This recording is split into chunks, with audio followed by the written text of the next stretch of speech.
Okay, hi guys, and welcome to our first impression video of the DJI Mavic Pro. My name is Alex from Alfa. This is Adam from Alfa. He's our chief pilot, and we're going to run through. Well, you are, and you basically. Let's be honest. I'm more of a cameraman. We're both pilots, but Adam's much more of a qualified pilot in terms of how long he's been flying remote-controlled vehicles for. So we're going to go through some first impressions, and I mean, I'll kick us off. But we did our unboxing video. If you haven't watched that before, we'll put a link there to that. But we took it out of the box, incredibly small platform, and obviously that was a continual theme that ran through the video, wasn't it? I mean, we just found that it was so small, and what it did was quite impressive. It's a difficult one because you can get quite caught up on the size of the device and not really pay attention to everything else that's there. Exactly. And whilst the size of it is obviously, the first thing that you really notice, there are so many more features here that are just incredible. So let's just run through in terms of some of the things we found from starting off. Yeah. What we liked and we didn't like about it, and the sort of whole platform in general. And one of the first things actually we noticed, obviously, in terms of unfolding the arms and things, obviously you need to go in the order that they stipulate. So sort of front arms forward, back legs out and back. Otherwise you end up getting stuck. So that's obviously something just to bear in mind, because a couple of embarrassing sort of opportunities we ended up trying to fumbling with it and not quite getting it sorted, but you soon learn that that's the best way. But certainly that was just a bit of a frustrating thing at first. Obviously the little gimbal is very, very delicate, or feels very delicate certainly, so sometimes just taking off the little bracket at the front of the aircraft that holds the gimbal in place is it can feel a little bit sort of tense when you first do it, but in getting used to it, obviously this little bracket here, once that comes off, obviously that allows the gimbal to move correctly and should definitely be taken off before you fly. I think one thing that we're both pretty blown away by is the build quality. I was expecting at this kind of price level for there to be a definite plasticky feeling to it, but I mean it feels premium, and you compare it to something like a Phantom or the original Phantom series, and what you were paying for an original Phantom. They're just worlds apart. And then to consider that they've packed all of that additional technology in there as well. Well, that for me, that's where it's garnered, that pro tagline on the end there. Yeah. It does feel like, okay, yes, you're not going to bang it around, you're not going to chuck it against walls necessarily, in terms of sort of pro gear gets badly treated potentially, but it does feel like it's not just going to fall apart on you after a few hours of flying, which is quite nice. We obviously normal sort of struggles in terms of getting it connected the first time. There's sort of firmware to update and bits and pieces that we kind of worked our way through. One of the things that we actually found with the controller, which was quite frustrating, is that once you've unfolded the arms and you go to put your phone in, that's all very well and good, but actually when it's connected, it makes it very, very hard, if I can do it. You just can't get to the home button. Yeah, the home button becomes really hidden away. And I think that's going to happen on a Plus as well as a non-Plus. Absolutely, I should state that we've both got the 7 Plus iPhone here, so once it's in, it can be a little hidden away. I mean, it's actually not too bad, but it makes it quite tricky. So unlocking your phone, you're sort of having to either get your finger right in or use a touch your password to get past the initial stage. So that's a little bit frustrating. But that aside, I think the design and again the build quality of this controller is fantastic. I mean, I think even the Lightbridge 2 controllers feel not so premium. I think they've actually done a really good job with this. I like the kind of rubberized feeling to it. It's very solid in hand. It doesn't feel like it's going to slip out.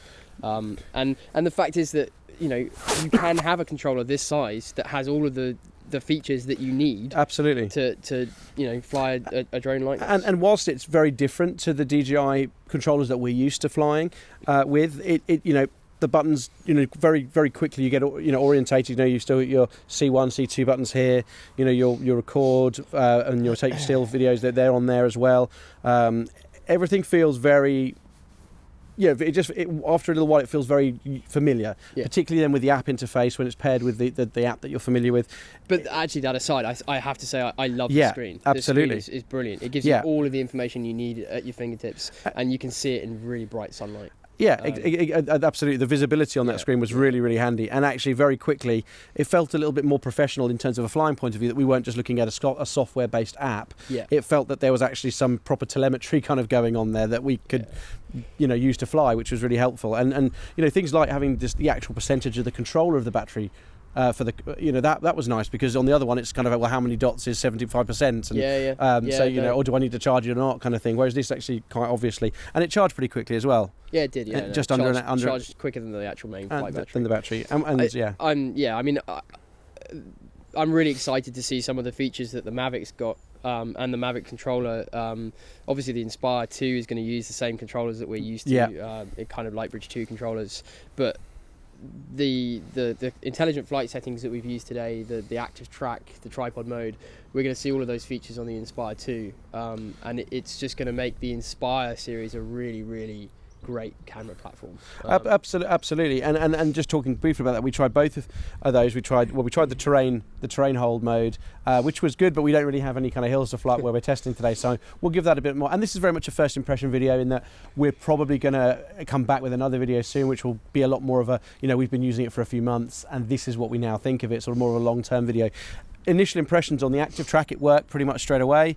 We didn't see any issues with it. It worked as advertised, which was great. I think obviously the one thing that we've noticed straight away is in tripod mode, with all of the the bells and whistles on, so you've got your collision avoid stuff. I think you're going to struggle, if you're a competent pilot, to kind of put it through small gaps with all of that avoidance stuff turned on, because it's just going to get a bit jumpy. Well, we did straight away. We went cinematically. We thought this is a nice little shot. We're going to go try and we shot.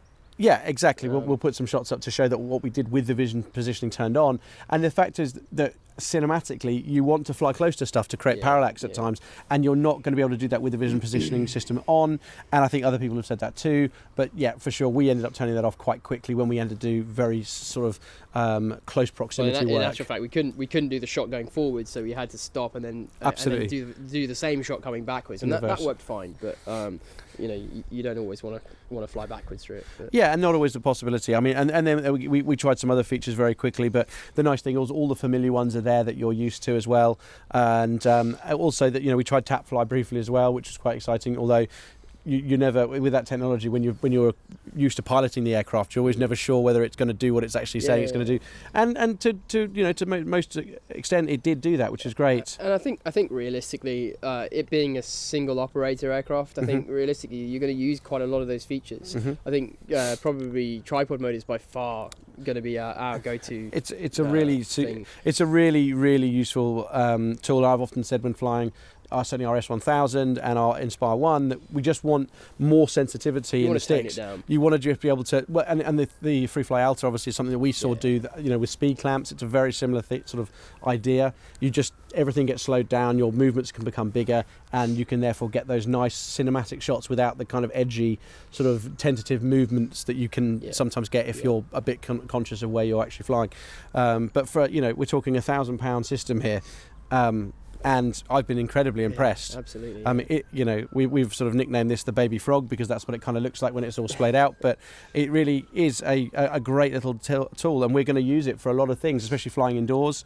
With the sensors that it has and the ability to hold its altitude. And that's one of the things we found was incredibly impressive. It just held its altitude. Altitude hold is very good. And I think we've barely touched on the quality of the camera so far. Yeah. But I think it's. Given the size of the sensor, I mean, effectively you've got an iPhone camera, but it's just the stabilization and the quality is for the size is just astonishing. Absolutely, and I think for a lot of people, you'll find that just fiddling with those settings, fiddling with those picture profiles, just to get something that you're really happy with. It's never going to match up with your Arri Alexa or something like that. Like, I mean, we're also sport because we fly the X5R camera, and that's just a beautiful camera in terms of the image quality that it delivers. So we are always a little bit sport when we go back to something with a smaller sensor and the lower bit rate, because it just doesn't quite match up to that. But what it is, if you compare it to the X3, I mean, even the small bit of footage we've looked at so far, you've got none of that furry edge. Agreed. Agreed. And you've got consistent focus across the whole picture. Yeah. I think and the fact that you've got the ability to focus as well. I mean, the X3, we didn't have any of that. No, absolutely. And then we come back to the whole thing of the fact that we can literally put it in our pocket.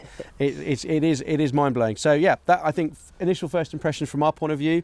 I think the only thing I'd say is if you've got one of these in a basket and you're about to hit the button, add another 5 batteries. Yeah, absolutely. Despite the fact that it's advertised with 27 minutes of flight time, I mean, it's a fairly cold day here today, but we were seeing 21 minutes, and that was kind of, you know, I'd say sort of all around flying, so kind of a bit of mixture, not sort of necessarily any one style or another, but it was definitely kind of a bit disappointing to have to go away and wait for an hour to charge it up again. It's like, okay, wait. Yeah. So again, pretty much as advertised. I think you know, the batteries aren't that expensive. Definitely buy yourself at least a spare battery. Yeah, we're in a position at the moment where DJI are struggling to get even the aircraft out, and batteries are pretty few and far between at the moment. So we'll definitely be getting some more. Yeah, absolutely. But overall, I mean, if you had to give that a score out of 10. Yeah, it's going to be an 8 or a 9. An 8, yeah. I would say a strong 8, only because, you know, I think for me 9 or 10 would have literally having to be knocking me over, and it's not that it's not short of that. It's not, I almost want to give it a 9. I'm going to knock it down one because I don't. DJI aren't my favourite company at the moment. Just on purpose, you've just knocked it down. It's like just because it took us a while to. I mean, they took them best part of like 3 months to get it to us from the pre-order date being placed. So don't even talk to me about the X5 Raw. Yeah, and we're not happy about the fact that the X5 Raw, but we'll get into that another time. Anyway, so yeah, thank you very much for watching. Those are our first impressions, and we'll do a few more videos for sure on terms of, you know, once we've used it a little while, because I think that's the only real way we'll work out exactly how and whether we you know, something that we're going to hang on to for long term, and as we obviously use it for more and more projects, we'll either fall in love with it or we'll fall out of love with it. So thank you very much. I hope you enjoyed this video. If you did, please just do give us a like and a thumbs up, and obviously subscribe if you haven't already for more content coming to you soon. Thank you very much, and from us, wishing you all a very happy new year.